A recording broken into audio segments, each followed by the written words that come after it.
তো আবার আগের মতো সে তার আপন গন্তব্যে রওনা দিছে। গাছ গাছের জায়গাতেই রয়ে গেছে। গাছ কি?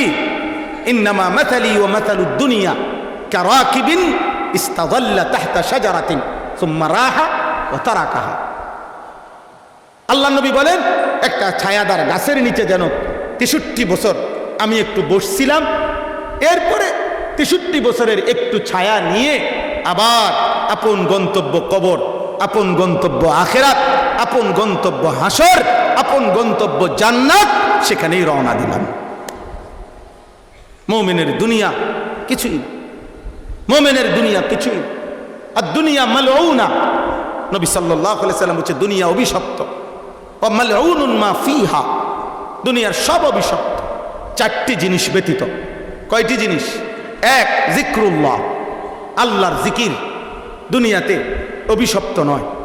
2, ওমা ওয়ালাহু, যত ইবাদত, যত আমল, যত কর্ম, যত আচরণ মানুষকে আল্লাহর ঘনিষ্ঠ বানায়, এরকম সব কিছু হালাল, বৈধ, অনুমোদিত সব কিছু অভিশপ্ত নয়। তাইলে যদি হালাল ব্যবসা অভিশপ্ত নয়, হালাল চাকরি অভিশপ্ত নয়, স্ত্রী সন্তান নিয়ে আনন্দ উপভোগ করা এটা অভিশপ্ত নয়, নিজের বৈধ স্ত্রীর সাথে মেলামেশা করা এটা নিঃসন্দেহে কি নয়, কোনো অসুবিধা নয়, অভিশপ্ত নয়। কারণ যত কিছু আল্লাহর নৈকট্য বানায়, আল্লাহর অনুমোদিত যা, কোরআন সুন্নাহর অনুমোদিত যা, আল্লাহ নবী বলেন তা অভিশপ্ত নয়। 2টা। 3, আলিমুন, একজন আলেমে দ্বীন। এজন্য আলেমে দ্বীন এই জমিনে সর্বদাই সম্মানিত। 18 কোটি মানুষ যদি সোহরাওয়ার্দী উদ্যানে দাঁড়িয়েও উলামায়ে কেরামের অপমানমূলক কথা বলে, আল্লাহর কসম, তারপরেও আলেমে দ্বীন সম্মানিত, সম্মানিত, সম্মানিত। তোমার 18 কোটি না, 800 কোটি মানুষের কারো সার্টিফিকেট, কারো যদি সিগনেচারও না থাকে, তারপরেও কলিজায় যার আল্লাহর কোরআন আছে সে দামি, দামি, দামি, সে দামি।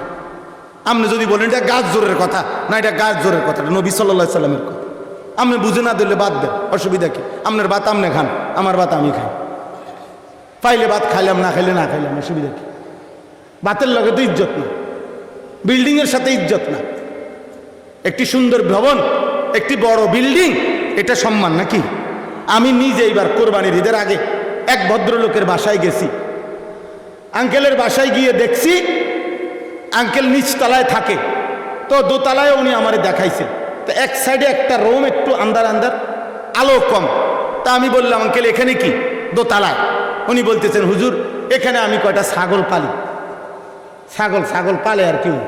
তো আমি হাসতে হাসতে বললাম আঙ্কেল দেখছেন আল্লাহর কুদরত, আল্লাহ যারে ইজ্জত দেয় তারে দোতলায় রাখে। আল্লাহ যারে ইজ্জত দেয়, আল্লাহ ছাগলকে কত বড় সম্মান দিছে, ছাগল এখন দোতলায় থাকে, আপনি নিচতলায় থাকেন। তো ইজ্জত কার হাতে? আল্লাহর হাতে। আল্লাহর পছন্দ হয়েছে ইজ্জত দিয়ে ছাগল রে আল্লাহ বিল্ডিং এর দোতলায় উঠাই দিছে। তাহলে এটা কোনো আশ্চর্য কিছু না। আমার একজন ঘনিষ্ঠ লোক আছে, অস্ট্রেলিয়া থাকে। ওনারে জিজ্ঞাসা করছে আপনি কি করেন অস্ট্রেলিয়া? কয় যে হুজুর আমি হেলিকপ্টার দিয়া সার দেই, খেতে সার দেয়। হেলিকপ্টার দিয়া কি দেয়? সার দেয়, সার, খেতে সার দেয়। তাইলে পৃথিবী আল্লাহ তাআলা কাফের বেঈমানদের দেশে আরো বেশি দিয়ে রাখছে, দুনিয়া বেশি দিয়ে রাখছে, বেশি দিয়ে রাখছে। দালান, বিল্ডিং, ভবন বাদ দিতে বলি নাই। আমি এটা তুচ্ছ না, আপনি এটা হাকিকত বুঝতে হবে। সাহাবায়ে কেরামের হালাল ভাবে, আর্থিকভাবে হযরত ওসমান ধনী ছিলেন। এক যুদ্ধে 600 উট, তাবুকের যুদ্ধে, আজ থেকে 1450 বছর আগে হযরত ওসমান তাবুকের যুদ্ধের দিন নবীর জামানায় 600 উট শুধু এক যুদ্ধে দান করছে। এবারটার সম্পত্তি কেমন ছিল বলেন? কিন্তু নবী সাল্লাল্লাহু আলাইহি সাল্লাম সাক্ষী দিছে, আল্লাহুম্মা ইন্নী রাযীতু আন উসমান ফারদি আনহু। আয় করিম আল্লাহ, আমি জমিনে আমার উসমানের উপরে খুশি, আপনি আরশে আজিমে তার উপরে খুশি থাকেন। হযরত আব্দুর রহমান ইবনে আউফ রাদিয়াল্লাহু তাআলা আনহু বেহেশতের সুসংবাদ প্রাপ্ত আশারায়ে মুবাশশারার একজন।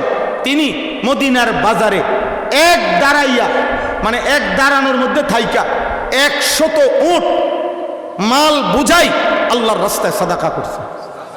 আল্লাহ তাআলা 1450 বছর আগে ওনারে কি পরিমাণ সম্পত্তি দিছে। হালাল হইলে তো ঠিক আছে, হালাল হইলে কোনো অসুবিধা নেই, কথা বুঝেন নাই আপনি। আবার হযরত আবু হুরায়রা রাদিয়াল্লাহু তাআলা আনহু, নাম শুনছেন না? কি বলছি নামটা? আবু হুরায়রা। হাদিসে স্পষ্ট আছে, বহুদিন তিনি মদিনার মসজিদে নববীর বারান্দায় উপর হইয়া পইরা উনি কাঁপতেন, এভাবে কাঁপতেন হযরত আবু হুরায়রা। তখন সাহাবীরা ওনার ঘাড়ে মাথায় এরকম হাত পাও টিপ্পা দিত, বুঝতো, ওনারা বলতো আবু হুরায়রার মনো খিচুনি রোগ, এজন্য কাঁপে। হাদিসে আছে হযরত আবু হুরায়রা রাদিয়াল্লাহু তাআলা চোখের পানি ফেলে বলতেন, ওয়াল্লাহি মা বি ইল্লাল জু', আল্লাহর কসম সাহাবীরা, আমার খিচুনি মির্গি ব্যারাম কিচ্ছু না, কাঁপুনি না, আমার পেটের ক্ষুধার কষ্টে আমি এমন কাঁপতেছি। এটাও সেই আবু হুরায়রা যিনি এমন অভাবী ছিলেন যে এক লোকমা খাবারের অভাবে কাঁপতেন। ডায়াবেটিস রুগীর খানা দেরি হইলে দেখেন সে কি শুরু হয়ে যায়, কাঁপ শুরু হয়ে যায়, ডায়াবেটিস রুগী। তাইলে অর্থ হইল সম্পদ আল্লাহ যাকে দিছেন হালালভাবে কোনো অসুবিধা নাই, যাকে দেন নাই কোনো অসুবিধা নাই, কিন্তু শুধুমাত্র দুনিয়া এটা জীবন হইতে পারে না, শুধু দুনিয়া জীবন হইতে পারে না। তাহলে 3 নম্বর হলো আলেম, 4 নম্বর হলো মুতাআল্লিম, তালেবে ইলম, আল্লাহর কোরআন নবীর সুন্নাহ অধ্যয়নরত যে ওই তালেবে ইলম। এটা রাসূলুল্লাহ সাল্লাল্লাহু আলাইহি সাল্লামের হাদিস। আপনাদের কাছে আমি যে আয়াত পড়ছি, এই আয়াতের এবার তর্জমা বললে আমার কথা শেষ হবে। এই আয়াত আপনাদের কাছে অনুরোধ করি, ছোট্ট মানে লম্বা আয়াত পড়ছি, বিস্তারিত তাফসির করা না, অল্প একটু এক কথায় আপনি বুঝবেন ইনশাআল্লাহ। 12 নম্বর পারা, 11 নম্বর সূরা, সূরায়ে হুদ। এই সূরার 3টি আয়াত 17, 18, 19 আমি আপনাদের সামনে তেলাওয়াত করছিলাম। আর অল্প একটু সময় এই আয়াতের উপর একটু কথা বলি। প্রথম 17 নম্বর আয়াতে আল্লাহ তাআলা বলছে, বান্দা তোমাদের সামনে আমি 3টি জিনিস রাখছি, এই 3টি জিনিস থাকা অবস্থায়, 3টি জিনিস থাকা সত্ত্বেও আমি আল্লাহকে ভুলে যাওয়ার, আমার নাফরমানি করার কোনো যৌক্তিকতা নেই। কোন যুক্তিতে আল্লাহকে অস্বীকার করার, আল্লাহর নাফরমানি করার যুক্তি নাই এই 3টি জিনিস থাকা অবস্থায়। 3টি জিনিস কি? কয়টি জিনিস বলেন? 1 নম্বর ফিতরাত, অর্থ হইল আল্লাহকে মানার সৃষ্টিগত যোগ্যতা। এই মাথার তালু থেকে পায়ের নখ পর্যন্ত আমাদের সারা দেহে প্রতি অঙ্গে আল্লাহর যত বিধান, প্রত্যেক বিধান মানার সৃষ্টিগত যোগ্যতা, জন্মগত যোগ্যতা দিয়েই আল্লাহ তাআলা আমাদেরকে পৃথিবীতে মায়ের গর্ভ থেকে পাঠিয়েছে।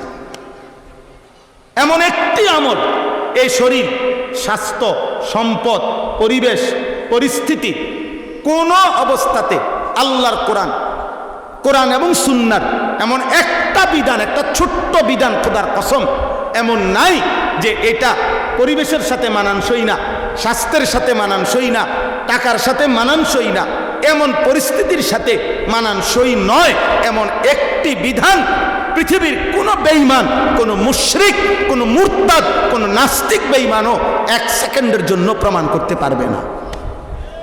আল্লাহ তাআলা বলছে, বান্দা মা জাআলা আলাইকুম ফিদ্দীন মিন হারাজ, আমি আল্লাহ তোমাদেরকে দ্বীনের নামে, বিধানের নামে, শরীয়তের নামে আমি আল্লাহ তাআলা একটি বিষয়েও তোমাদের উপরে হারাজ, কোনো পেরেশানি আমি দেই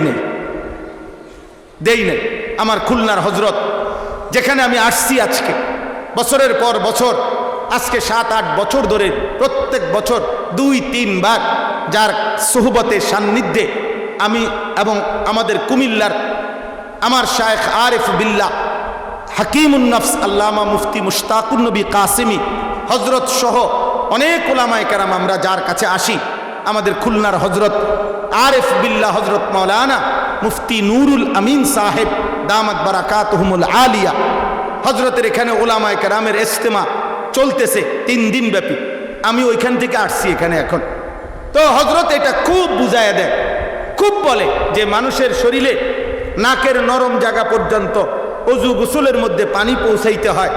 আর এই হাতের কুশের মধ্যে আল্লাহ তাআলা এমন সিস্টেম করছে যে হাতের এটা এমনি কুশ করলে পানি আটে যদ্দূর নাকের নরম জায়গায় পানি পৌঁছাইতে পানি লাগে তদ্দূর। এটা হিসাব করা।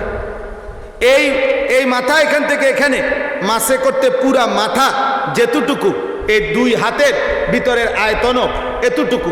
আল্লাহ তাআলা যে সমস্ত মাথা মাসে করতে বলছে, এই হাত পুরাটা নিলে অটোমেটিকলি প্রত্যেক মানুষের মাথা আর প্রত্যেক মানুষের হাত এটা তালু বরাবর বরাবর। প্রত্যেক মানুষের এখান থেকে, এগুলো হযরত বলছেন, আমরাও দেখছি, আপনি দেখেন এখান থেকে থুতনি থেকে এ পর্যন্ত কপাল পর্যন্ত, এখানে যেদ্দূর এখান থেকে এই পর্যন্ত এদ্দূর সমস্ত মুখমণ্ডল দ্বৈত করতে আপনি আপনার 2-3 বারে কুদুর কুদুর করে বিজান লাগতো না। আপনি ভালো ঠিক করে পানি নেন, নিয়ে দেন, পুরা মুখ আপনার কি হয়ে যাবে, দ্বৈত হয়ে যাবে। হিসাব করা। আল্লাহ বলে 4টা আঙ্গুল তুমি দেখো এইভাবে এভাবে, একটা উঁচা একটা নিচা, এমনি মিলায় দেখো বরাবর। আবার এই 4টা সোজা, এটা একটু ওইদিকে ফিরাইছি, তুমি মনে করো না এটা আমি মাটির অভাবে বা ফেসে ভইরা ফিরাইছি, না, এটা হিসাব করা। যদি আমি এটা এদিকে না ফিরাইতাম তো তুমি এভাবে গুনতা কেমনে, তুমি এভাবে গুনতা কেমনে? বলেন 33 বার সুবহানাল্লাহ, 33 বার আলহামদুলিল্লাহ, 34 বার আল্লাহু আকবার যদি হাতের আঙ্গুলে গুনতে হয় তো আপনি এই আঙ্গুল দিয়ে এনে গুনেন তো, এটা দিয়ে এটা গুনেন। হ্যাঁ, তো এটা দিয়ে সম্ভব? এটা দিয়ে সম্ভব? আজও বাদ দেন আপনি তাসবিহ 10, 11, 12, আপনার টাকা গুনতেন কেমনে? 1000, 2000, 3000 গুনতেন কেমনে? আল্লাহ তাআলা বলেন, বান্দা তোমার ব্যবহারের উপযোগী করেই আমি এই আঙ্গুলের দিকে ফিরেছি। সুবহানাল্লাহ, সুবহান। আল্লাহ তাআলা বলে, তুমি আমার সৃষ্টি দেখো, যেই সমস্ত গাছগুলো দাঁড়িয়ে আছে তাদের বেঁচে থাকার যাবতীয় উপকরণ দাঁড়ানো অবস্থায় আমি দিচ্ছি। যেই সমস্ত প্রাণীগুলো, এই কুকুর, বিড়াল, গরু, ছাগল উপর হয়ে আছে, তাদের বেঁচে থাকার যাবতীয় উপকরণ আমি এই অবস্থাতেই দিচ্ছি। যেই সমস্ত সৃষ্টি পাহাড়ের মধ্যে এভাবে বসা অবস্থায় আছে, পাহাড়ের ভিতরে আমি ওদেরকে এই বসা অবস্থাতে তার প্রয়োজনীয় উপকরণ, দুনিয়াবি উপকরণ দিচ্ছি। যেই সমস্ত প্রাণী, সাপ, বিচ্ছু, আপনার পোকামাকড় মাটির মধ্যে শোয়া অবস্থায়, এদেরকে আমি এই অবস্থাতেই তার বেঁচে থাকার যাবতীয় উপকরণ, তার পেটের চাহিদা, তার লজ্জাস্থানের চাহিদা, তার যাবতীয় চাহিদা পূরণের ব্যবস্থাপনা আমি ওইভাবেই করেছি।